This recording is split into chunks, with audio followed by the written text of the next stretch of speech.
प्रारंभ दिन, अधिष्ठान दिन, आर्य उपोषणशील दिन या महान मंगलमय दिनी आपल्या साजापूर येथील महाकरुणा बुद्धिस्ट मॉनेस्ट्री या ठिकाणी या दिनाचं औचित्य साधून पूज्य भिक्षू संघास, श्रामणेर संघास भोजनदान, बोधिपूजा, मंगल मैत्री, दानानुमोदन आणि धम्मदेसनेचं आयोजन केलेलं आहे। प्रत्येक रविवारी आणि पौर्णिमेच्या दिवशी सकाळी 10 ते दुपारी 1 वाजेपर्यंत जाहीर धम्मदेसना, भिक्षू आणि श्रामणेर संघाचं भोजनदान, उपासक उपासिकांना भोजनदान असा कार्यक्रम सातत्याने 3 महिन्यांपर्यंत वर्षावासाच्या कालावधीमध्ये चालणार आहे। तेव्हा आजही हा कार्यक्रम इथे पहिल्या दिवसाचा संपन्न होतो आहे। तेव्हा या कार्यक्रमाला माझ्या समवेत उपस्थित असलेले ज्यांचं वर्षावासाचं अधिष्ठान इथे असणार आहे असे पूजनीय भिक्खू मंगलबोधीजी, त्याचबरोबर संपूर्ण श्रामणेर संघ, श्रामणेरी संघ, संपूर्ण साजापूर येथील महिला मंडळ, उपासक उपासिका ज्यांनी या महान मंगलमय दिनी भोजनदान दिलं अशा कांचनवाडी येथील श्रद्धावान धम्म उपासिका ललिताताई गवळी, त्याचबरोबर सुरेखाताई शेजवळ, संपूर्ण साजापूर येथील भोजनदान देणारे सर्व श्रद्धावंत उपासक उपासिका आणि बाहेरूनही ज्यांनी भोजनदान घेऊन आले असे सर्व श्रद्धावंत उपासक उपासिका मला वाटतं शहरातून, वाळूज MIDC परिसरातून आणि बाहेरूनही श्रद्धावंत उपासक उपासिका या कार्यक्रमासाठी आलेले आहेत। तेव्हा सर्वप्रथम तुम्हा सर्वांच्या सह दी ग्रेट हॅपीनेस या आपल्या YouTube चॅनलचे सर्वच दर्शक सर्वांच्या प्रती मंगल मैत्री सद्भावना व्यक्त करतो आणि आपणा सर्वांच्या दुःख मुक्तीकरिता तथागत भगवान बुद्धांद्वारा शिकविलेल्या धम्मोपदेशास प्रारंभ करतो। आपण सर्वांनी शांत, एकाग्र आणि श्रद्धायुक्त चित्ताद्वारे या अनमोल बुद्धवाणीला आपल्या हित सुखाकरिता श्रवण करावे, ग्रहण करावे। तुम्हा सर्वांना सर्वप्रथम या गुरुपौर्णिमेच्या मंगलमय शुभेच्छा देतो। आज ही अत्यंत महत्वपूर्ण अशी ही पौर्णिमा आहे।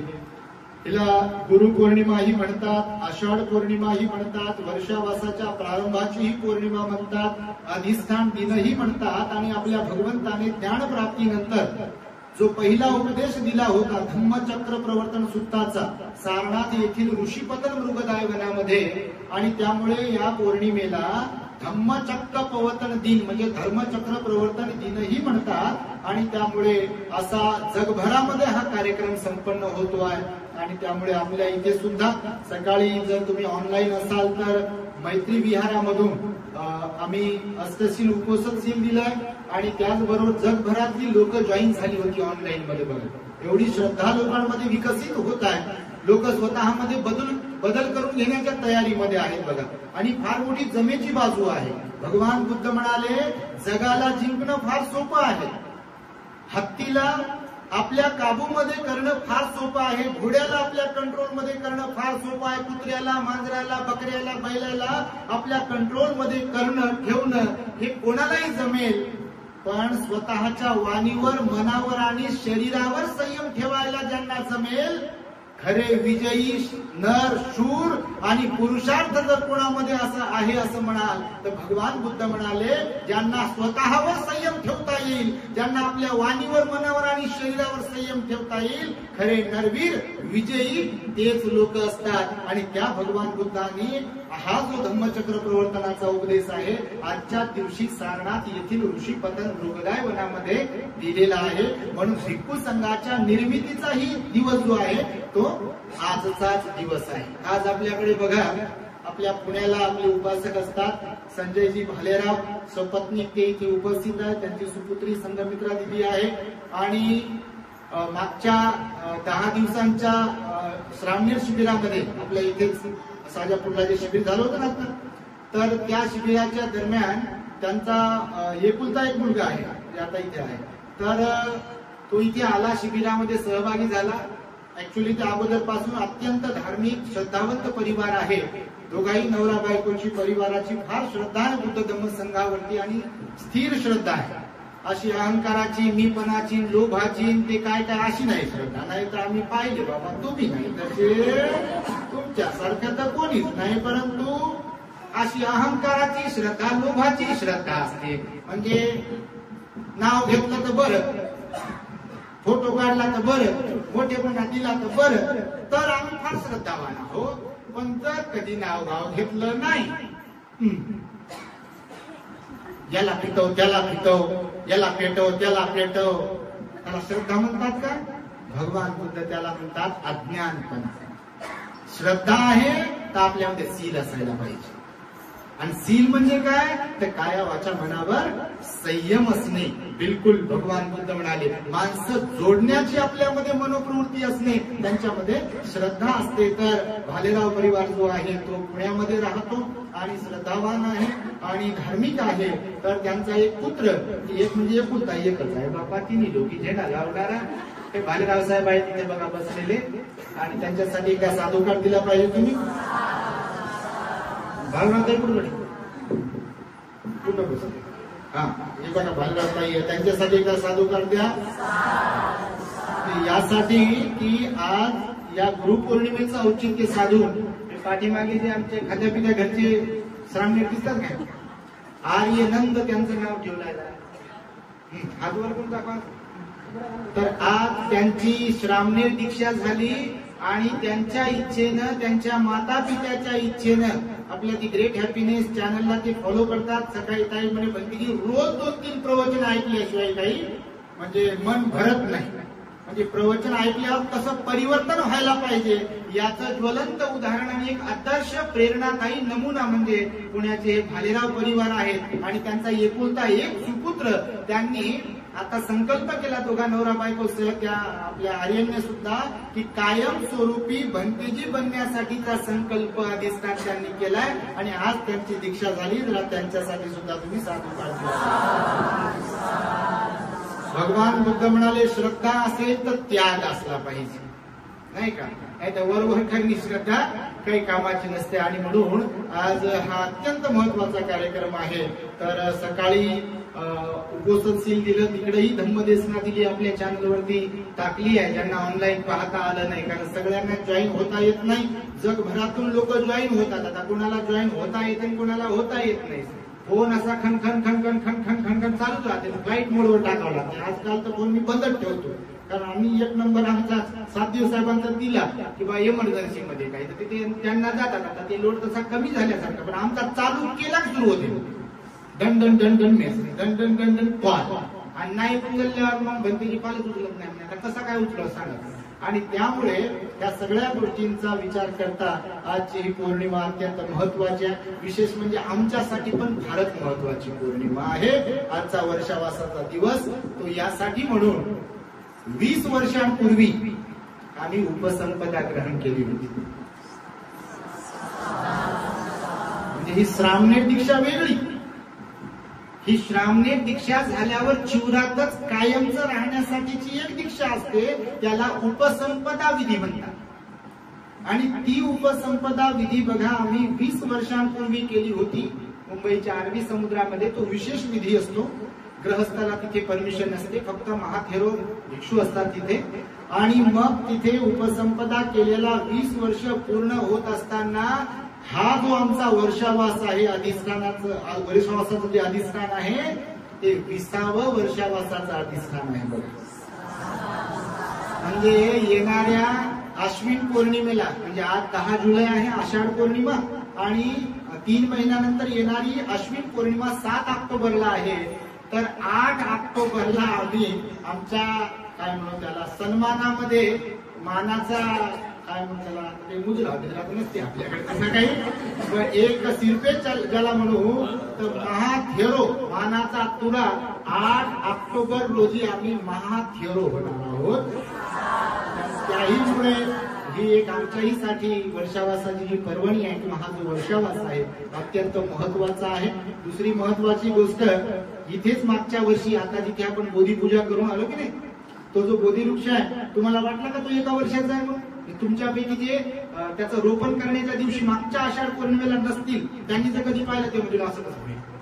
आम्हालाही वाटते कधी कधी स्वप्नात असं कसं होईल, कारण तो एवढा वाढला बघा. खरोखर जेवढे झाडं लावले इथं मोनेस्ट्रीला आम्ही, त्या सगळ्या झाडांमध्ये खरोखर सर्वात वेगाने जलद गतीने वाढणारं झाड तो बोधिवृक्ष आहे. बुद्ध जयंतीच्या बोधी वृक्षाचे जे फळ आहेत त्या फळापासून त्याचं रोप तयार केलं गेलं आणि ते रोप आपल्या इथे साजापूरला मोनेस्ट्रीच्या परिसरामध्ये लावलं. आणि म्हणून बघा त्याच्या जवळ गेले की असं म्हणजे त्याच्या श्रद्धा ऐकायला त्याच्यात काही अंधश्रद्धा वगैरे नाही, तर एक वेगळी फिलिंग येते बघा. कारण सिद्धार्थ गौतम बोधिसत्व जेव्हा गृहत्याग करतात आजच्याच पौर्णिमेला 2-4 घटना घडल्या बघा. मी तुमचा पौर्णिमेचा एक आढावा घेतो थोडक्यामध्ये. आजच्या पौर्णिमेला घडलेल्या घटना मी तसं सकाळी सांगितलं. महामायेच्या गर्भधारणाचा दिवस आहे आजचा. एक गोष्ट कोणता? माता महामाया देवी त्यांचा गर्भधारणा दिवस. राजा शुद्धोधन आणि महामाया यांना म्हणजे गर्भधारणा झाली होती, तो आजचा दिवस होता. दुसरा दिवस सिद्धार्थ गौतम वयाच्या 29व्या वर्षी कपिल वस्तू नगरीमधून गृहत्याग करतात. त्यांचं विनिष्क्रमण होते. रोहिणी नदीचं पाणी कोणी किती घ्यावं याबद्दल शाक्य आणि कोलीय लोकांमध्ये युद्ध सदृश्य परिस्थिती निर्माण होते. आणि शाक्य संघटनेने घालून दिलेल्या दंडांपैकी एक दंड होता की सर्व घरदार सोडलं पाहिजे, नाही तर माता पित्यांना बहिष्कृत करून टाकले जाईल, नाही तर त्यांची संपत्ती जप्त करून घेतल्या जाईल. बुद्ध आणि त्यांचा धर्मग्रंथामध्ये बाबासाहेबांनी हे लिहिलं आहे. शाक्य संघटनेचे काय दंड होते आणि सिद्धार्थ गौतम कोणत्या दंडास पात्र होते, तर ते म्हणाले की माता पित्यांना बहिष्कृत करून टाकलं तर मला ते सहन होणार नाही, त्यांची संपत्ती जप्त केली तरी ते मलाही सहन होणार नाही, त्यांनाही सहन होणार नाही, कारण ते राजे आहेत आणि म्हणून मी घरदार सोडायला तयार आहे. देशत्यागाची भूमिका त्यांनी घेतली. राजकुमार असताना आपल्याला तर बापा उशीर झाला की मग ते जाऊ का घरी, आणि काय आहे घरी तर काहीच नाही, ढेकूळ आहे घरी, काय घरी असते बरं खरंच सांगा तुम्ही म्हणाल बाबा तुम्हाला काय माहिती. बरं झालं आम्हाला माहित नाही बाबा काय असते ते, आम्ही बरं झालं लहानपणी सोडलं शालेय जीवनामध्ये घरदार, कारण आम्ही पाहतो लोकांना रडताना, लोकांचे प्रॉब्लेम्स ऐकताना, तर आम्हाला वाटतं बाबा बरं झालं मनातून की बा आपण यांच्यापैकी नाही, कारण लय खतरनाक असते बघा. सकाळी एका आईचा आमच्या फोन आला, ते म्हणे भंतेजी आम्ही उपोषण धारण करतो म्हणे, सुनबाई भाग चांगली आहे म्हणे, ती उपोषण धारण करते म्हणे, गाडीत होतो आहे ना म्हणजे. तर म्हटलं मग ते लय रडत होते. आई म्हटलं झालं काय आई सांगा, तर म्हणे पोराला पटत नाही म्हणे आम्ही सगळे हे करणं. कोणाचं दुखणं कोणतं, तर कोणाचं दुखणं कोणतं. आता हे भलतं दुखणं आहे की नाही मला तुम्ही सांगा. आता लोक समजा कोणाच्या घरचा कार्यक्रम बिघडलेला असेल आणि त्याच्यामुळे रडत असतील, दुखी होत असतील, कष्टी होत असतील, परेशान होत असतील, बीपी हाय होत असेल, तर ते समजू शकतो ना. तर हे घरातल्या बाया माणसं चांगले होऊ लागले, उपोषण पालन करू लागले, आणि हे पोरग म्हणते नाही कशाचं काय खरं म्हणजे काय माहिती, त्याला नाव ठेवत नाही आपण, तर सांगतो तुम्हाला की हा एक नमुना आहे. आणि त्यामुळे सिद्धार्थ गौतमाचा गृहत्याग जो आहे महाविनिष्क्रमण देखील आजच्याच दिवशी झालेला आहे. आणि धम्मचक्र प्रवर्तन सूक्ताचा उपदेश देखील भगवंताने आजच्याच दिवशी दिला. सारनाथ येथील ऋषीपतन मृगदाय वनामध्ये पंचवर्गीय श्रावकांना, आणि त्यामुळे या दिवसाचं अनन्यसाधारण महत्व आहे. भिक्खू संघ आजच्या दिवशी अधिष्ठान करतो. वर्षावासाला आज प्रारंभ होते. काय आहे वर्षावास माहिती आहे तुम्हाला? शब्दशः त्याचा विग्रह जर केला, वर्षा म्हणजे पाऊस, वर्षावास हा शब्द, वर्षा म्हणजे पाऊस, वास म्हणजे वास्तव्य करणे, राहणे, निवास करणे त्याला म्हटलेलं आहे. तर कोण राहणे आणि कुठं राहणे, तर ज्यांची उपसंपदा झाली आहे, श्रामणेर दीक्षेच्या नंतर ज्यांची उपसंपदा झाली आहे, त्या कशा भिक्खूंनी इतर वेळी धम्मप्रचारार्थ फिरत राहावं, परंतु पावसाळा सुरू झाल्यानंतर आषाढ पौर्णिमेला त्यांनी अधिष्ठान करावं एखाद्या विहारामध्ये, आणि तिथे स्वतः धम्माचं आचरण करावं, सील पालन करावं, विनयाचं पालन करावं, ध्यान करावं, स्वतःच्या मनाला निर्मळ करण्याचं काम करावं, आणि त्या विहारामध्ये श्रद्धेनं जे लोक येतील त्यांना धम्माचं दान देत राहावं. म्हणजे धम्मदान म्हणजे धम्मदेशना प्रवचन त्यांना देत राहावं आणि त्यांना दान देण्याची संधी उपलब्ध करून द्यावी, यासाठी भगवान बुद्धांनी सांगितलेलं आहे. तर का वर्षावासाची परंपरा पडली माहितीये? त्याचे 2-3 मुद्दे आहेत. थोडक्यातच सांगतो आहे. पहिला मुद्दा आहे की का भगवंताने हा नियम बनवला माहितीये? सुरुवातीला नव्हता. आपल्या भगवंताचा पहिला वर्षावास कुठे झाला? सारनाथला. ऋषीपतन मृगदेवामध्ये ज्ञानप्राप्तीनंतर सर्वप्रथम कुठे गेले भगवान आपले? सारनाथला गेले. त्या पंचवर्गीय श्रावणकांना धम्मचक्रप्रवर्तन सूत्राचा उपदेश केला. पहिला वर्षात भगवंताचा तिथेच झाला. आणि मग त्या भगवान बुद्धांनी नंतरच्या काळामध्ये भिक्षूंना आदेश दिला, नियम तयार करून दिला की तुम्ही वर्षावास केला पाहिजे. म्हणजे वर्षावासाच्या कालावधीमध्ये, पावसाळ्याच्या कालावधीमध्ये एकाच ठिकाणी निवास केला पाहिजे. एकाच ठिकाणी म्हणजे एकाच ठिकाणी. तर त्यातला पहिला नियम कशामुळे बनला? 3 तसे नियम सांगितलेले आहेत. पहिला नियम यासाठी की त्या काळामध्ये बघा भिक्खूंची फार संख्या होती. आता कोणी भिक्खू व्हायला धजत नाही. भिक्खूला नाव ठेवतील बाबा, भिक्खूतल्या कमी काढतील, पण भिक्खू कोणी व्हायला धजत नाही. बघा आम्ही पाहतो, आम्ही लय तोंड खरडू सांगतो, सगळ्या प्रवचनांमध्ये ते ऍडव्हर्टाईज देतो आम्ही, पण आपल्याकडे अटी आणि शर्ती आहेत. असंच नाही की कोणी यावं भंतेजी बनावं, तो विषय तसा नाहीये, भगवंताचा नियम आहे. तर मग पहिला नियम यासाठी असा काढला की पावसाळ्याच्या दिवसांमध्ये जे भिक्षू असतात, या गावावरून त्या गावाला तेव्हा पायी मार्ग होते, पायी रस्ते होते, गाड्या घोडा नव्हत्या ना अशा काही. आणि त्यामुळे ते जेव्हा मग एखाद्या गावून दुसऱ्या गावाला जायचे, त्या चिवरची कमी होती. हे जे चिवर आज सहज मिळतात आम्हाला, हे मागे होऊन गेलेल्या भिक्खूंचा त्याच्यामध्ये त्याग आहे. त्यांनी जर ही परंपरा टिकवली नसती भगवान बुद्धाची भिक्खूची, तर आज तुम्हाला कोणालाही आपल्याला भिक्खू पाहायला भेटले नसते. बाबासाहेब आंबेडकरांना देखील धम्मदीक्षेसाठी भिक्खू भेटले नसते. कारण तुम्ही जर धम्मदीक्षेचा इतिहास वाचला तर बाबासाहेब कुशीनगरला गेले होते. तुम्ही कुशीनगरला जर कधी गेलात तर चंद्रमणी महास्तवीर भंतेजी होते. बाबासाहेबांना ज्यांनी दीक्षा दिली, बाबासाहेबांचे जे गुरु ठरले, त्रिसरण पंचशील ग्रहण केलं ना, प्रदान केलं त्यांनी बाबासाहेबांना. बाबासाहेब त्यांना निमंत्रण देण्यासाठी गेले. बघा मी नेहमी सांगतो तुम्हाला, बाबासाहेबांचा गुडघ्यावरती बसलेला, हात जोडून बसलेला पुतळा जर कुठे पाहायचा असेल तर तुम्हाला कुशीनगरला जावं लागेल. आणि कुशीनगरला चंद्रमणी महास्तवीर भंतेजींचा पुतळा वरती आहे आणि खाली जमिनीवर गुडघ्यावर हात जोडून बसलेला बाबासाहेबांचा एकमेव पुतळा आहे. तो यासाठी म्हणून की धम्मदीक्षेच्या कार्यक्रमात आम्हाला दीक्षा देण्यासाठी, त्रिसरण पंचशील देण्यासाठी भंतेजी आपण यावेत म्हणून भंतेजीला निमंत्रण देण्यासाठी बाबासाहेब कुशीनगरला गेले होते. त्या काळात भंतेजी नव्हते जास्त. आता बाबा विचारूच नका, भरपूर भंतेजी आहेत ना. ऐका ना, तुमच्या घरचं कोणी नसेल तरी हरकत नाही, पण बाकी जे आहेत ना भरपूर आहे. तर भगवंतांनी त्या पंचवर्गीय श्रावकांना आजच उपदेश दिला म्हणून या चिवराची निर्मिती झाली. तर मग भिक्षू भरपूर होते पण या चिवराची कमतरता होती. पावसाळ्याच्या दिवसांमध्ये पाऊस पडायचा, सगळ्यांनाच पोहता येत नाही आणि म्हणून मग नद्या नाले ओलांडावे लागायचे कधी कधी. तर ते पूर असायचा, पाण्याचा अंदाज यायचा नाही, म्हणून त्याच्यात कधी कधी काही भंतेजी लोक वाहून जायचं. त्याच्यात कोणी म्हातारा असायचं, कोणी आजारी असायचं. चिवर एकच असायचं, जास्त चिवर नव्हते त्या काळामध्ये. मग ते जर भिजलं तर तसंच भिजलेल्या चिवरामध्ये चालल्यामुळे किंवा थांबल्यामुळे कुठे आजार उद्भवायचे. मग आजार उद्भवून ते जर वाढले कधी तर मग त्याच्यात मृत्यू पण व्हायची भिक्खूंची. तिसरी गोष्ट अशी की पावसाळ्यात नेमकीच पेरणी केलेली असते शेतकऱ्यांनी. मग पेरणी केलेली, आता त्या काळामध्ये वाटाही जास्त नव्हत्या, रस्तेही जास्त नव्हते. तर एखाद्या शेतामधून 400-500 भटकीजी जर गेले ती पेरणी सगळी खराब व्हायची, नुकसान व्हायचं शेतकऱ्यांचं. चौथी गोष्ट अशी की नेमकं पावसाळ्यात बघा काही विषारी कीटक, विंचू, साप बाहेर निघतात. बघा अशा खूप घटना घडतात. बघा तुम्ही सोशल मीडियावर आता बघत असाल तर व्हिडिओ येतात त्याचे. बघा कुणाच्या घरात साप निघाला, कुणाच्या कुठे साप निघाला किंवा काय काय जे काही विंचू वगैरे निघाला.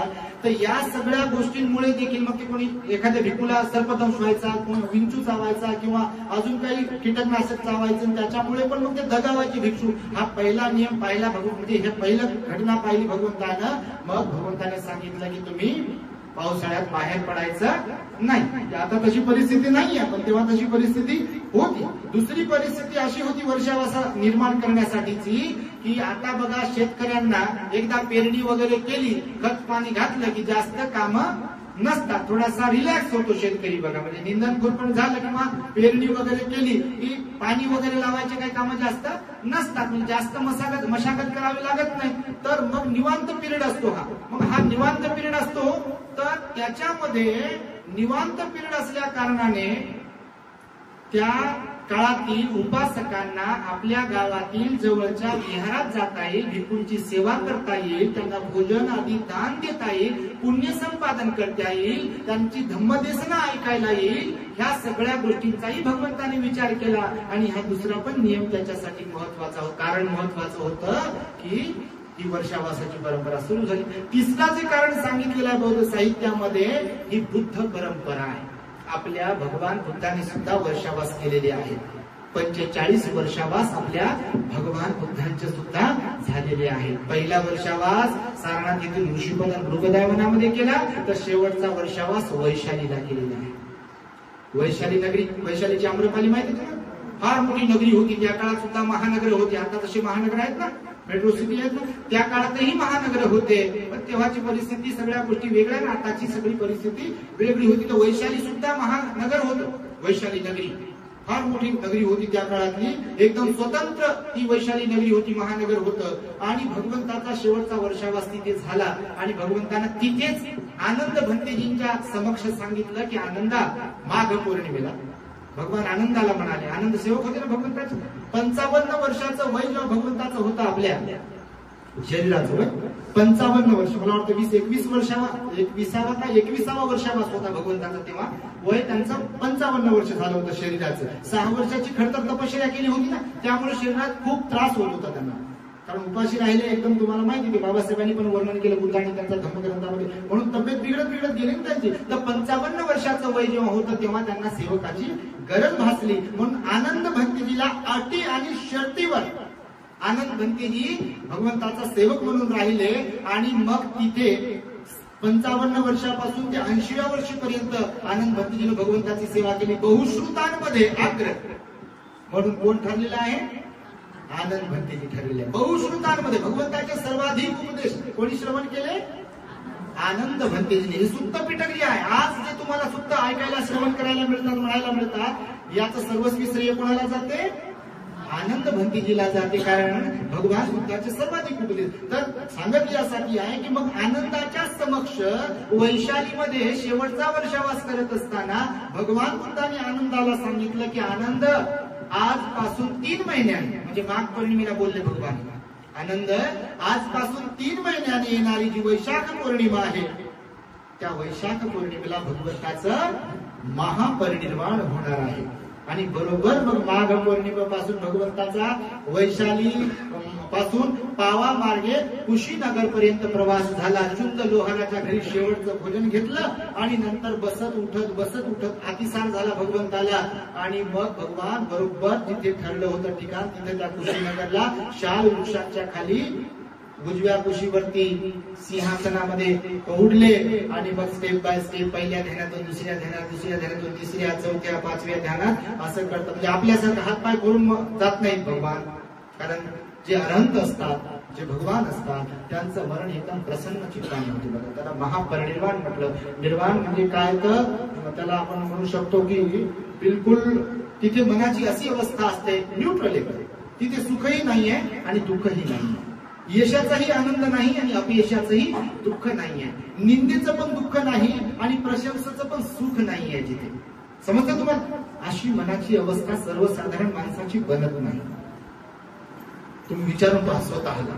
दुसऱ्याला सांगायला सांगू आपण काय काय, पण बघा तुम्ही, सुख आलं की माणसं नाचत बसतात आणि दुःख आलं की रडत बसतात. हा सर्वसामान्य माणसांचा गुण आहे, प्रवृत्ती आहे. पण बुद्ध आणि अरहंत झालेल्या व्यक्तींकडे मात्र ना सुखाचा परिणाम आहे ना दुःखाचा परिणाम आहे. आणि म्हणून त्या भगवान बुद्धांचा सुद्धा पहिला वर्षावास सारनाथला, तर शेवटचा वर्षावास जो आहे तो वैशालीला झालेला होता. त्याचा एक वेगळा इतिहास आहे. नक्कीच पुढे भविष्यामध्ये भगवंताचे वर्षावास कुठे झाले, कसे झाले, हे आम्ही सांगणारच आहोत. तर आमचा हा 20वा वर्षावास आहे आणि त्या भगवान बुद्धांनी ही वर्षावासाची परंपरा सुरू केल्यामुळे आज संपूर्ण जगभरामध्ये जेवढे भिक्खू आहेत त्यांचं अधिष्ठान असते. बघा, या वर्षीचं आमचं अधिष्ठान जे आहे, तर आम्ही सर्वाधिक काळ तिथे राहिलो. N11 हडको औरंगाबाद येथील मैत्री विहारात राहिलो. अत्यंत श्रद्धापूर्वक तिथल्या सर्व श्रद्धावंत उपासक उपासिकांनी आमची सेवा केली. म्हणजे एकदम 11वीला होतो तेव्हापासून मुंबईला मध्ये मध्ये गोरेगाव पूर्वेला, गोरेगाव पश्चिमेला आम्ही राहिलो. आजही येऊन जाऊन इकडेही गोरेगाव पश्चिमेला विहार आहे आणि सर्वत्र तर आम्ही फिरतो. परंतु बघ, भगवान बुद्ध आणि भिक्खूंची ज्येष्ठता ज्याला म्हणतात ना, सिनियर कोण ज्युनियर कोण, हे पण महत्वाचं. आचरणिक दृष्ट्या आचरणाला महत्वाचं दिलेलं आहे, परंतु ज्येष्ठता पण महत्वाची. जसं आता आपली भंतीजी आहे, आता भंतीजी भिक्खू आहे, मी पण भिक्खू आहे. शरीराचं वय भंतीजीचं माझ्यापेक्षा जास्त आहे, बरोबर आहे. समजा मी त्यांच्या मुलाच्या वयामध्ये बसत नसेल, बाबा ते वेळ मांडवाला गेलेला आहे सगळा, उदाहरण म्हणून सांगतो. तर वयानं जरी समजा शरीराच्या वयानं जरी मोठे असले भंतीजी आपले, आणि मी त्यांच्या पेक्षा वयानं जरी लहान असलो, तरी भगवान बुद्धाच्या धम्मामध्ये भिक्खूची जी ज्येष्ठता असते ती उपसंपदेच्या दीक्षेवरून मोजली जाते. आणि उपसंपदेची जी काही दीक्षा असते त्याला ग्राह्य धरल्या जाते वर्षावास. तर आमच्यात आम्ही जेव्हा भेटतो तेव्हा वंदन करण्यासाठी अगोदर विचारल्या जाते. जर अनोळखी भंतीजी असतील तर भंतीजी आपले वर्षावास किती झाले. जसं आता माझे 19 झाले, आता हा 20वा आहे. तर मला कोणी वंदन करताना माझ्याकडे अनोळखी भंतीजी आले समजा, तर ते विचारते किंवा मी कोणाकडे जाऊ अनोळखी भंतीजीकडे, भिक्खूकडे, तर ते विचारल्या जाईल की आपले वर्षावास किती झाले. असं नाही म्हणणार तुमच्या शरीराचं वय किती आहे. अच्छा, तुम्ही 65 वर्षाचे झाले का, बरं मी 40चा, बरं वंदन. तसं नाही. भगवान बुद्ध म्हणाले दीक्षेला, विधीला, उपसंपदेला महत्व आहे. कधी कधी श्रामणीर पण आमच्यापेक्षा लय वयानं कुठे असतात हो, जातो कधी कधी. आमचे भंतीजी लोक म्हणतात बा आता ते वयानं मोठे आहे आणि चिवर घेतलं श्रामणीर आहे समजा. तर लोकांना काय माहित आहे, लोकांना या बारीक गोष्टी माहित नाही तुमच्या माहितीचं. काही लोकांना माहित नाही, काही लोकांना माहित आहे यातला बारकावे, काही लोकांना माहित नाही, जे बिचारे अज्ञानी असतात किंवा या मार्गापासून थोडेसे दूर आहे, त्यांना वाटते हे वयात मोठे दिसायले हेच मोठे भंतीजी आहे. आणि जे मोठे भंतीजी ते बिचारे तसेच बसतात, ते श्रामणीराला जाऊन वंदन करतात. नाही वंदन केलं तर पुण्यच मिळते. पण ज्येष्ठ भिक्खू, विनय, शील, संयम ह्या गोष्टीला सुद्धा महत्व आहे बौद्ध धर्मामध्ये. आणि त्यामुळे भिक्खू जीवनाची ज्येष्ठता ही वर्षावासानुसार ठरत असते. तुमच्या माहितीसाठी सांगतो. आणि म्हणून वर्षावास हे कुणाचे असतात, तर उपसंपन्न झालेल्या भिक्खूंचे वर्षावास असतात. परंतु भगवंताच्या काळात आणि आताही, भगवंताच्या काळात जसं विशाखा मिगार मातेचं उदाहरण सांगितलं जाते, तर आजही काही लोक आहेत विशाखा मिगार मातेचे वंशज. काही माता आहेत आपल्या, काही भगिनी आहेत, काही अनाथपिंडकाचे वंशज आहेत आपल्या समाजामध्ये. अनाथपिंडक सुदत्त जे होते त्यांचे वंशज आहेत. म्हणजे दान देण्यामध्ये आग्रह आहे, विहारात जाण्यामध्ये तत्परता दर्शवतात, धम्मदेशना ऐकण्यामध्ये तत्परता आहे, श्रद्धेमध्ये ते अग्रेसर असतात बघा. आणि श्रद्धेचा, धार्मिकतेचा, दानाचा, शीलाचा, उपोषणाचा, पंचशिलेचा आणि गरिबी श्रीमंतीचा काही संबंध नाही.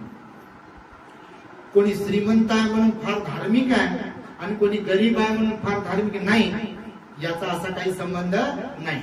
आम्ही पाहिलं एवढ्या वर्षांमध्ये काही ठिकाणी मला पाहन फुलं वा असंही वातावरण.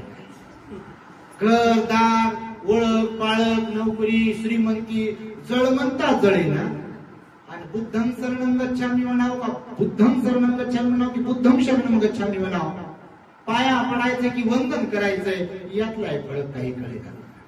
म्हणून धार्मिकतेचा आणि गरिबी श्रीमंतीचा, धार्मिकतेचा रंगारूपाचा, धार्मिकतेचा शिकलेल्याचा आणि अशिक्षिताचा काही संबंध नाही. आज असे कितीतरी उपासक उपासिका आहेत की ज्यांना क क ग नाही माहित नाही, पण एवढी श्रद्धा आहे बघा काही लोकांमध्ये. तुम्हाला काय सांग, रोज विहारात येतील, धम्मदेशना श्रवण करतील, उपवासाचं काटेकोरपणे पालन करतील. नाही झालं 3 महिन्या वर्षावासामध्ये तर 8 दिवसातून 1 दिवसाला जे सांगितलं भगवंतानं महिन्यातले 4 उपवास, तेव्हा ते पालन करतील. नेहमी दान देतील, काही ना काही दान देत राहतील, धार्मिक कार्यक्रमांमध्ये सहभागी होत राहतील. असेही काही लोक आहेत बघा. आणि काही लोक कशातच नसतात, या मार्गातच नाहीत बिलकुल. म्हणजे जसे का आम्ही या गावचे नाही, जय भीम बोलो आणि की टेन्शन एकदम त्या दिवशी म्हणजे भंतीजी नमो तसं जसं होईल तसं असं समाजाचं चाललंय. काही अंशी ते खरंच आहे बघा ना तुम्ही. लय काही ठिकाणी बेकार कंडिशन आहे, तुमच्या माहितीसाठी सांगतो. आणि म्हणून ही वर्षावासाची परंपरा सुरू झालेली आहे. तर तुम्ही सुद्धा अधिष्ठान करू शकता बघा. कोणते अधिष्ठान केले पाहिजे तुम्ही? पहिली गोष्ट तर आपल्या लोकांकडे बाबासाहेबांच्या पुण्यामुळे श्रीमंती तर आलेलीच आहे बघा. काही लोकांना जर सोडलं तर कमतरता आहे धार्मिकतेची. आणि बाबासाहेबांची फार इच्छा होती, तुमच्या माहितीसाठी सांगतो, फार म्हणजे प्रचंड इच्छा होती बाबासाहेबांची की माझ्या समाजाने धार्मिक बनावं. धार्मिक म्हणजे कोणतं, तर बुद्ध धर्माचं आचरण करावं. ज्या 22 प्रतिज्ञांबद्दल बऱ्याचदा सांगितल्या जाते फक्त देवा धर्माच्या विरोधामध्ये आहेत असं, तर बिलकुल देवा धर्माच्या विरोधातच आहेत एवढंच 22 प्रतिज्ञा नाही. तर तुम्ही जर कधी वाचाल 22 प्रतिज्ञा तर त्याच्यात आचरणी भागही बाबासाहेबांनी सांगितलेला आहे. भगवान बुद्धांनी सांगितलेल्या 10 पारमिता पाळेन. लोकांना जर विचारलं काय आहेत 10 पारमिता तर सर्वांना सांगता येतील ना. भगवान बुद्धांनी सांगितलेल्या अष्टांग मार्गावर मी चालेन किंवा त्याचा अवलंब करेन. माहितीये का अष्टांग मार्ग कोणता, म्हणजे सर्वांना, तुम्हाला नाही बाबा तुम्ही तरी चांगले, पण काहींची गोष्ट करतो माहितीये का लोकांना. बाबासाहेबांनी पालीत पंचशील असताना देखील 22 प्रतिज्ञांमध्ये सुद्धा पंचशील घातलं बघा. वाचा तुम्ही 22 प्रतिज्ञा, त्याच्यामध्ये लिहिलं मी हिंसा करणार, मी चोरी करणार नाही, मी व्यभिचार करणार, मी खोटं बोलणार नाही, मी दारू पिणार नाही, हे लिहिलं स्पेशली. कारण माझा अज्ञानी समाज आहे, उद्या त्यांना कळणार नाही पानाती पाना वेरमणी म्हणजे काय, सुरा मेरे म्हणजे माझा ठाणा म्हणजे काय. कारण हे पोटा पाण्याच्या नादी लागतील, त्यांच्या नळाला पाणी येईल, त्यांच्या घराचं बांधकाम सुरू होईल, काय काय बाकीचे काम व्यवसाय वगैरे नोकरी यांच्या सुरू होतील. आणि त्याच्यामुळे सगळ्यांना कळणार नाही, धुंदीत राहतील काही काही की बा याच्या व्यतिरिक्त बाबासाहेबांनी काही काही सांगितलंय आपल्याला, हे समजणार नाही ना सगळ्यांना. हे बाबासाहेबांना समजलं असं म्हणतं 22 प्रतिज्ञामध्ये पंचशील सांगितलं बघा. आणि विहारात येण्याविषयी सांगितलं. भगवंतांनी तर सांगितलं की विहारात गेलं पाहिजे. बाबासाहेबांनी सुद्धा सारनाथ येथे शेवटचं भाषण दिलं होतं. तुमच्या माहितीसाठी सांगतो, जिथे भगवान बुद्धांनी पहिला उपदेश दिला तिथे बाबासाहेबांनी शेवटचं भाषण दिलं. त्या शेवटच्या भाषणात सारनाथ येथील बाबासाहेबांनी सांगितलं की किमान रविवारी, बौद्ध जन हो, किमान रविवारी तुम्ही सहकुटुंब बुद्ध विहारात गेले पाहिजे. तर आज भिक्खूंचा अधिष्ठान दिवस आहे का नाही, पौर्णिमा आहे ना. सिद्धार्थ गौतमाने पण अधिष्ठान केलं, मी सकाळच्या प्रवचनात सांगितलं बघ. ज्ञान प्राप्तीसाठी अधिष्ठान केलं त्यांनी. आपल्या पद्मासनात बसले, ते गवताच्या आसनावर बसले, पूर्वाभिमुख होऊन बसले, अशा प्रकारे बिलकुल बघा. पिंपळाच्या झाडाखाली निरंजना नदीकडे तोंड केलं आणि बसले बिलकुल. वैशाख पौर्णिमेच्या दिवशी संकल्प केला, शरीरात रक्त आटेल, शरीरातलं माझ्या हाड मांस झिजून जाईल, पण तरी सुद्धा मी हे आसन सोडणार नाही जोपर्यंत मला ज्ञान प्राप्त होत नाही. आणि त्यांचं पूर्व पुण्य होतं, म्हणजे असं कोणालाही भेटत नाही. नाही तुम्ही बसलो असा. काही काही लोक लय पुढे गेलेले आहेत बाबा, लय म्हणजे लयच पुढे गेलेले. ते त्यांना थोडस मागे आणणं जमत नाही, ते कारण ते पुढे गेलेले मागे कसं आणताय नाही का. भगवान बुद्ध म्हणाले काही लोक ऐकणारे असतात, काही लोक समजून घेणारे असतात, काही लोक बदलणारे असतात, काही काही लोक खरंच त्या भाजीतल्या पळीसारखे बदलतच नाही.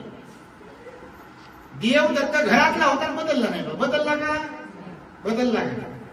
शेवटी मरताना त्याला वाटलं की बा आता आपलंच गणित काहीतरी चुकले, पण वेळ निघून गेली होती. आणि वेळ निघून गेली ना तेव्हा पश्चातापाशिवाय आपल्या वाट्याला दुसरं काहीच येत नसते. बघा तुमच्या माहितीसाठी सांगतो, काही बाबतीत वेळ पुन्हा पुन्हा येत नाही. चांस बार बार नहीं मिलते जिंदगी में, ये बात याद रखो.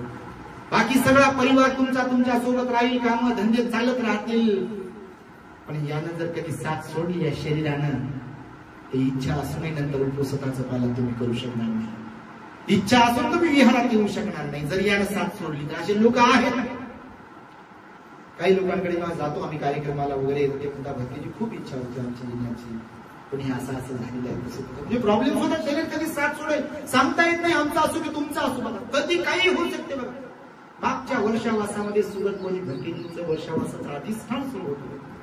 92 वर्षाचं वय होतं. आजच्याच दिवशी इथेच साजापूरला भंतीजी सोबत होते. इथे विहारातही आम्ही त्यांना सर्वांनी मिळून वंदन केलं. भिक्खू संघाने तुम्ही पण वंदन केलं असेल. भंतीजींच्या हस्ते तो, आमच्या भंतीजींच्या हस्ते तो बोधिवृक्ष, आता ज्याला वंदन केलं आपण, तो बोधिवृक्ष लावला. एकदम 92 वर्ष वय असताना देखील प्रसन्न मुद्रा भंतीजींची तुम्ही पाहिली. सगळ्यात एकदम प्रसन्न राहायचे, खुश राहायचे, हॅपी राहायचे एकदम. आणि 24 ऑगस्टला बघा, येणाऱ्या 24 ऑगस्टला बंदीचा प्रथम स्मृती दिन आहे. तोही कार्यक्रम आहे. प्रत्येक रविवारी पण कार्यक्रम होणार आहे इथे सकाळी 10 ते 1 वाजेपर्यंत आणि प्रत्येक पौर्णिमेला पण कार्यक्रम होणार आहे. आणि मला वाटतं 10 ऑगस्टला काहीतरी धम्मसहलीचा दिवस आहे. तर भंतेजी बघा 92 वर्षाची होती.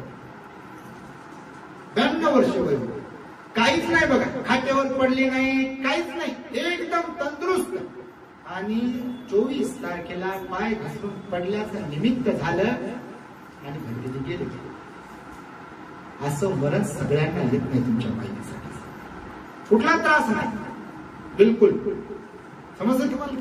तर हे शरीर कधी साथ सोडेल सांगता येत. भंतेजीला जेव्हा जेव्हा वाढदिवस, त्यांचा वाढदिवस आम्ही साजरा करायचा विशेष प्रकारे. वाढदिवस म्हणजे काय तर ते फक्त केक कापण्यासाठी नाही, पण 4 लोक जमायचे, त्यांनाही आनंद व्हायचा, भिक्षू संघ यायचा, त्याच्या निमित्ताने आम्ही दान पुण्य करायचो, प्रवचन हे ते सगळ्या गोष्टी फार. आणि प्रत्येक वाढदिवसाला आम्ही भंतेजीला थोडस एक स्फूर्ती यावी म्हणून म्हणायचो, भंतेजी 92 वर्ष आता झाली, आता किती राहिलं अजून? असं होतं बघा. बिलकुल तसं खरंच काही झालं नसतं, परंतु भगवंतानं सांगितलं की पूर्वकर्मानुसार आपलं जे कर्म असेल, मी असो तुम्ही असो कोणी असो, कधी कधी असे मरण येतात की ते कोणी विचारही करू शकत नाही. आता गुजरात मध्ये अहमदाबाद विमान क्रॅश झालं बघ, बघितलं का व्हिडिओ?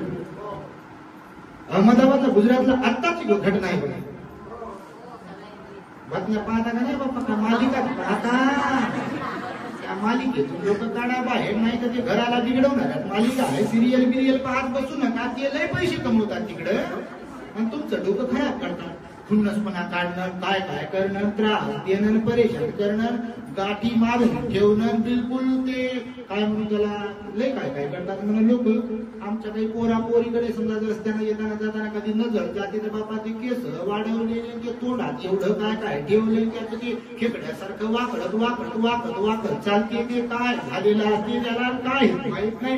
म्हणतो ऑपरेशन वगैरे झालं का काय विचारलं, ते ऑपरेशन वगैरे काही झालं नाही, 4-2 पैसे जास्त आले, वागते माणसाला डिंग डॉंग डिंग डॉंग चालतात बघा. काही वेळे लोक इकडं पाय जोडत नाही त्याला खेकड्याकडे, भलतीकडे पाय ओढत. नाचायचं सांगायचं 14 एप्रिलला बापा सकाळच्या कार्यक्रमाला येत नाही, संध्याकाळच्या कार्यक्रमाला मी वर्गणी दिली म्हणते. हे पुतळा मीच तर बसवला म्हणतो ना, बाप्पानं बसवला, मायनं बसवला, चुलत्यानं बसवला, मी नगरसेवक होतो, आमदार होतो, काय काय होतो, हे केलं ते केलं मला सांगितलं. आणि ते गाणं लाव. मागच्या एका मिरवणुकीमध्ये आवडीचं गाणं लावलं नाही म्हणून बघा मारामारी झाली, एका पोराला मारलं बघा.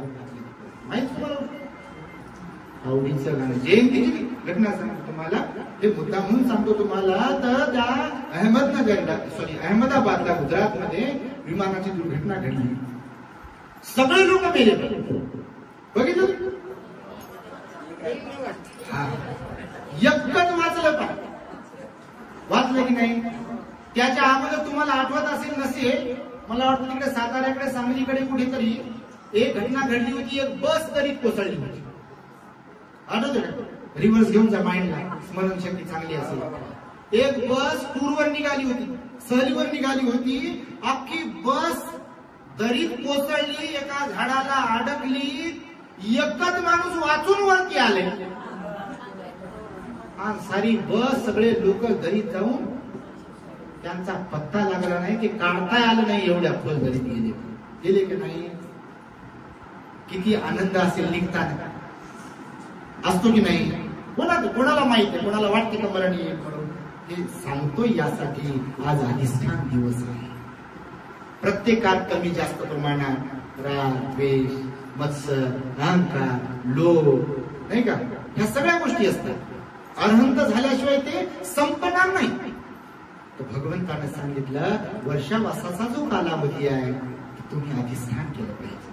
किमान या दरम्यान उपवसकाचं अस्पशिलाचं मी पालन करेन, मी हिंसेपासून अलिप्त राहील, चोरी कर्मापासून अलिप्त राहील, मी ब्रह्मचर्य व्रत धारण करेल, या विचारापासून अलिप्त राहील, मी खोटं बोलणार नाही, मी याला कुलूप लावेल. हे जर लय याला कंट्रोलच होत नाही बाबा, काही खायचा तर याला मोठ्या मोठं कुलूप आणून लावत राहील. काही तर दोनच गोष्टीसाठी उघड, काही तर तुमचं एक तर टप्पू मारण्यासाठी, दुसरं रागाने, द्वेषानं, क्रोधानं बोलण्यासाठी, शिव्या देण्यासाठी. तर भगवंताने सांगितलं याचा चांगला वापर करा. आता मी सुरुवातीला तुम्हाला म्हणालो चिडी चूप बसली म्हणतो, आवश्यकता नसताना याला उघडून नका. उपोषणाच्या दिवशी आर्य मौन पाळायला सांगितलं तुमच्या माहितीसाठी.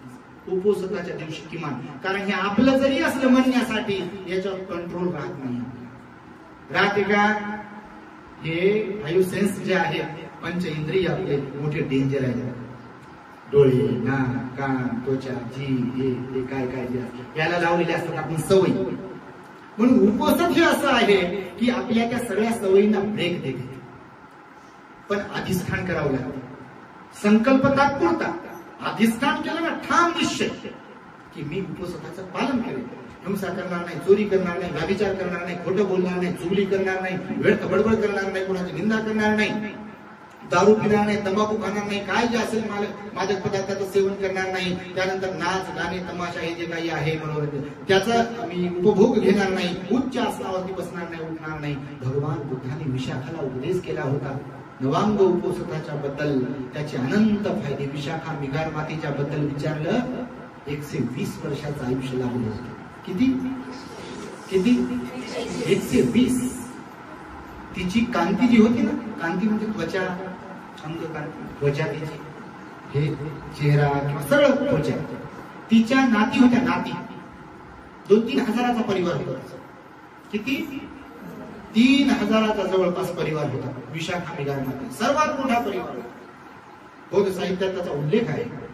असं म्हटलेलं आहे की नातीच्या मध्ये सगळ्या नाती समजा जेव्हा बसायच्या आणि विशाखा मिगार माता जेव्हा बसायच्या की नाही, तेव्हा ओळखायला यायचं नाही की यातली विशाखा मिगार माता कोण आहे. नात नाही. 5 विशेष गोष्टींचा लाभ तिला प्राप्त होता. आपल्या चॅनलवर त्याचं प्रवचन आहे, ग्रेट हॅपीनेस. 5 लाभ तिला प्राप्त झाले होते. जेव्हा विचारणा केली तेव्हा सांगितलं गेलं की यापूर्वी देखील आणि आताही वयाच्या 7व्या वर्षापासून काटेकोरपणे अधिष्ठानपूर्वक विशेष उपोषणाचं पालन करण्यामध्ये आणि भिक्खू संघाला अधिष्ठानपूर्वक दान देण्यामध्ये अग्र असणाऱ्या उपासिकेमध्ये अग्र कुणाचा नंबर पहिला? भगवान बुद्ध म्हणाले माझ्या विशाखेचा म्हणजे विशाखा मिगार मातेचा नंबर आहे बघा. तर तिचे दातही 120 वर्षाचे असताना पडले नाही. सुरकुत्या येतात की नाही आपल्या चेहऱ्यावरती वगैरे, वय वाढल्या सुरकुत्या नव्हत्या. तिची नजर एकदम तीक्ष्ण होती बघा, बिलकुल. हा केस तिचे लांब कमरेपर्यंत लांब, काळे घोर केस बघा. आणि ज्या इच्छा असतात की नाही सर्वसाधारण लोकांच्या बऱ्याच इच्छा हे पांढरं होणं म्हणते, हे काही नका पिवळे झाले, त्याचा अर्थ पॉलिश लावली. ते कोणाची गोष्ट समजा लावतात लोक, सर्वसामान्य ग्रस्त लोक आहेत तुम्ही नाही का. कोणाला वाटतं बाबा आपण जरी माथाला झालो तरी माथाला दिसलो नाही पाहिजे बाबा. पण नैसर्गिक गोष्टी अशा आहेत की त्याला आपण कोणीच थांबवू शकत नाही. थांबू शकतो का? नाही थांबू शकत. भगवान थांबू शकले नाही. थांबू शकले का भगवान? थांबू नाही शकले भगवान. 6 वर्षाची खडतर तपश्चर्या केली, भयंकर त्रास होत होता. पण ते दुःखमुक्त असल्या कारणाने, सम्यक समृद्ध असल्या कारणाने सर्वसामान्यांना तसा त्रास होतो किंवा ते जे मनावर घेतात सर्वसामान्य लोक, थोडा जरी त्रास झाला की एवढा करून, तर भगवान तसे नसतात. आणि त्यामुळे हे सगळं काही यासाठी सांगत आहे की तुम्हाला हे संधी आहे. जीवन पुन्हा पुन्हा असं आपल्याला लगेचच भेटेल त्याची काही शाश्वती नाही आहे. आणि हातपाय कधी थकतील किंवा कधी आजारी पडू, कधी काय प्रॉब्लेम होईल हेही सांगता येत नाही. म्हणून महान पुण्यकर्म करण्याची ही संधी आहे. ही दौडू नका, तुम्हीही संकल्प करा. अष्टशील उपोषण पालन करण्याचे संकल्प करा. पती पत्नी, आणि विशेष म्हणजे उपोषण काय फक्त महिलांसाठीच नाही. उपोषण हे पुरुषांसाठी देखील आहे, तरुणांसाठी पण आहे, तरुणींसाठी पण आहे. उपोषणामुळे परिवारात बदल होईल, उपोषणामुळे स्वतःच्या शरीरात बदल होईल, स्वतःचं मन निर्मळ होण्यासाठी त्याचा फायदा होईल. आणि त्यामुळे तुम्ही अधिष्ठान करा, संकल्प करा की नाही 3 महिने कंटिन्यू आम्हाला पालन नाही करता आलं तर पौर्णिमेचा दिवस येईल, त्यानंतर शुक्ल पक्षाची अष्टमी असते 8 दिवसानंतर, त्यानंतर कृष्ण पक्षाची अष्टमी आणि चतुर्दशी जी असते अमावस्या अगोदरचा दिवस. हे 4 दिवस असतात प्रत्येक महिन्यात उपोषणाचे. म्हणजे वर्षावासातच नाही तर प्रत्येक महिन्यात उपोषणाचे भगवंताने हे 4 दिवस सांगितलेले आहेत. पण काही काही उपासक उपासिका खूप श्रद्धावंत या वर्षावासाच्या पिरियड मध्ये 3ही महिने काटेकोरपणे अधिष्ठानपूर्वक उपोषणाचं पालन करतात. काही काही लोक दररोज वर्षावासात तरी किमान मी धम्मदेशना श्रवण करण्यासाठी विहारात जात राहील असं अधिष्ठान करतात. आणि तुम्ही सुद्धा ते करत जा. परिवारालाही बदलवण्यासाठी काही गोष्टी तुम्ही पाळल्या पाहिजे. बघा, बाबासाहेबांनी महत् प्रयासाने बुद्धाचा धर्म दिला. बघा, इतर लोकांकडे तुम्ही पहा, आपण कुणाला नाव ठेवत नाही. आता बघा, पंढरपूरची यात्रा झाली, सोशल मीडियावर पाहिलं असेल तुम्ही, बातम्यांमध्ये पाहिलं असेल तुम्ही, वर्तमानपत्रांमध्ये पाहिलं असेल तुम्ही. त्या लोकांना काहीच कामधंदा नाही असं म्हणणं हे मूर्खपणाचं ठरेल. श्रद्धा असते लोकांची, आपल्या दृष्टिकोनातून जरी त्यांची ती अंधश्रद्धा आहे, पण धर्माची परंपरा टिकून आहे.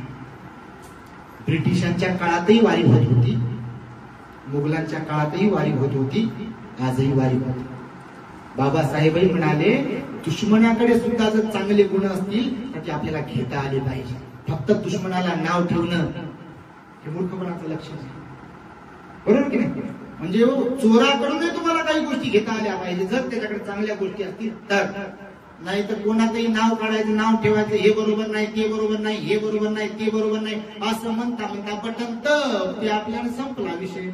मग काय, सारं जग बरोबर नाही म्हणजे भगवंताने सांगितलं अत्तदीप भव. म्हणून उपोषणाचं पालन करा. सकाळी 12च्या आत तुम्हाला जे काही बनवलं आहे सर्वांच्यासाठी, मी सकाळी पण बोललो, साबुदाणा चिवडा बिवडा असायचं काही भानगडीत पडण्याची उपोषणामध्ये गरज नाही. उपवास आणि उपोषणामध्ये जमीन आसमानचा फरक आहे. शेवटचा पुरुष उपवास जे लोक करतात त्यांच्या श्रद्धेनं, त्या उपवासामध्ये आणि उपोषणशीलमध्ये जमीन आसमानचा फरक आहे. त्याच्यामध्ये कोणाला तरी प्रसन्न करण्यासाठी मी हे खाणार नाही, ते खाणार नाही असं म्हणून पाळल्या जाते. इकडे तसं माझ्या मनाला निर्मळ करण्यासाठी, माझ्या वाणीला निर्मळ करण्यासाठी, माझ्या शरीराला निर्मळ करण्यासाठी, माझ्या जीवनामध्ये मला सुख शांती प्राप्त व्हावी यासाठी उपोषणाचं पालन केले जाते अधिष्ठानपूर्वक.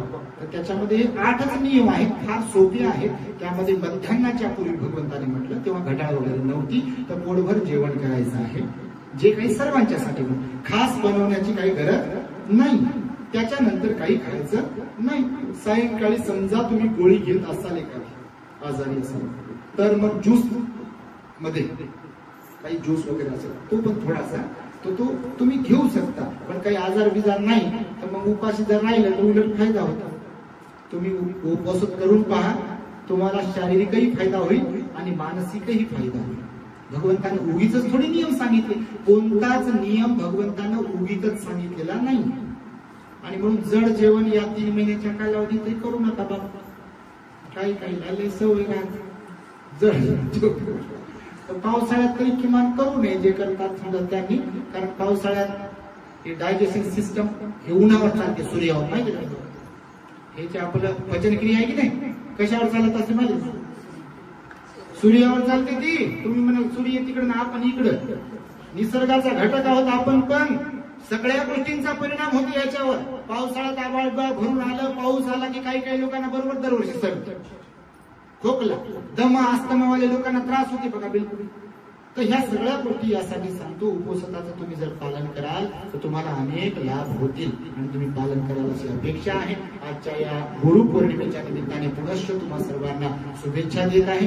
दररोज सायंकाळी 6 वाजता आपल्या दी ग्रेट हॅपीनेस चॅनलवरती आम्ही मिलिंद प्रश्न हा जो ग्रंथ आहे, कारण मिलिंद महाविद्यालयामध्ये आम्ही शिकलो, इथे बाबासाहेबांनी हेतू पुरस्कार, मला वाटतं कालच PS सोसायटीचा 17वा 80वा वर्धापन 8 तारखेला झाला बघा. बाबासाहेबांनी औरंगाबादला कॉलेज काढलं ना, मिलिंद कॉलेज, तिथेही आम्ही शिकलो. तुम्ही शिकले असाल तर त्याला नाव जे दिलं मिलिंद, तुम्ही मिलिंद कॉलेजला जर कधी गेला तर एंट्रन्सला जे मेन गेट आहे त्याच्या लेफ्ट साइडला एक पोस्टर लिहून ठेवलेलं आहे.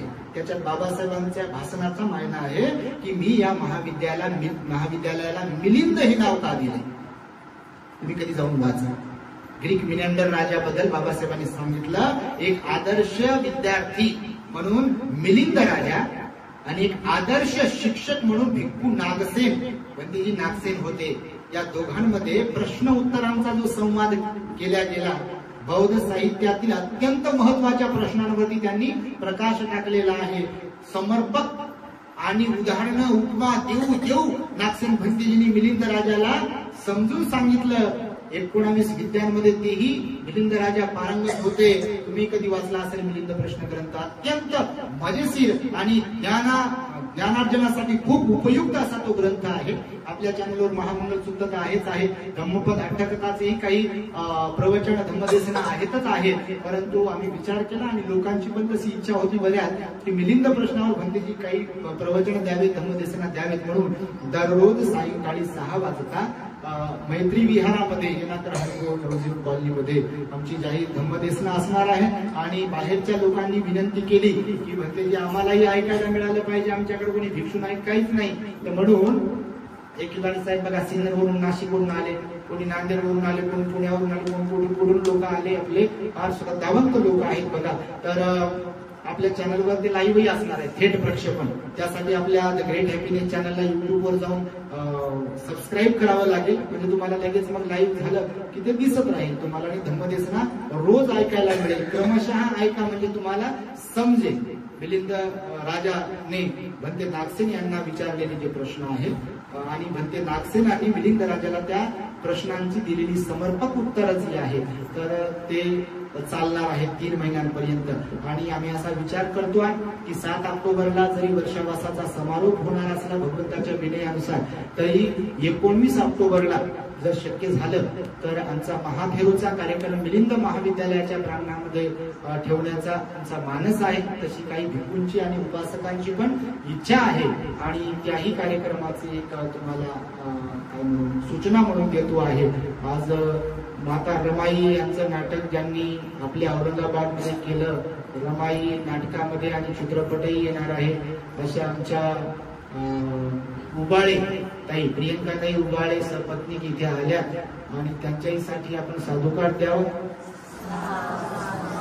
साजापूर येथील मस्त श्रद्धावंत उपासक उपासिकांनी भोजनदान दिलं. त्याचबरोबर आमच्या ललिताताई गवळी कांचनवाडी आणि सुरेखाताई शेजवळ यांनी पण भोजनदान दिलं, परिष्काराचं दान दिलं. त्यांच्याबरोबर पांढरे कोण काय भाग्यश्रीताई पांढरे, कमलताई इंगळे यांच्याकडूनही आज भोजनदान प्रार्थना. इतरांनी पण भोजन तुम्ही घेऊन आलात, पण यांनी निमंत्रण देऊन भोजनदान दिलेलं आहे. तेव्हा या भोजनदान दात्या, सर्वच भोजनदान दात्यांसाठी सुद्धा तुम्ही साधुकार दिला पाहिजे. दानाचं अनुमोदन प्रत्येक रविवारी इथे भोजनदानाचा कार्यक्रम असणार आहे. काही लोकांना तारखा दिल्याच आहे आणि सुवर्ण संधी आहे साजापूर वासियांसाठी. त्यांना आम्ही अगोदरच सांगितलं की तुम्ही सुद्धा दर रविवारी आणि दर पौर्णिमेला इथे जो कार्यक्रम होणार आहे त्याच्यामध्ये भोजनदान घेऊन यावं. स्वतःचं पण आणावं आणि आमच्यासाठी पण आणावं आणि आम्हालाही द्यावं, तुम्ही घ्यावं. असा कार्यक्रम 3 महिन्यांपर्यंत चालणार आहे. तेव्हा तुर्तास आजच्या या कार्यक्रमामध्ये आपण एवढ्या मोठ्या संख्येने उपस्थित झालात त्याबद्दल तुम्हा सर्वांच्या प्रती मंगलमैत्री सद्भावना व्यक्त करतो आणि माझ्या शब्दांना इथे पूर्ण विराम देतो. भवतो सर्वमंगलम् रक्षन्तु सर्वदेवता सर्वबुद्धा सदा सुखी भवन्तु ते भवतु सर्वमङ्गलम् रक्षन्तु सर्वदेवता सर्वधर्मानुभावेन सदा सुखी भवन्तु ते भवतु रक्षन्तु सर्वदेवता सर्वसङ्घानुभावेन सदा सुखी भवन्तु ते.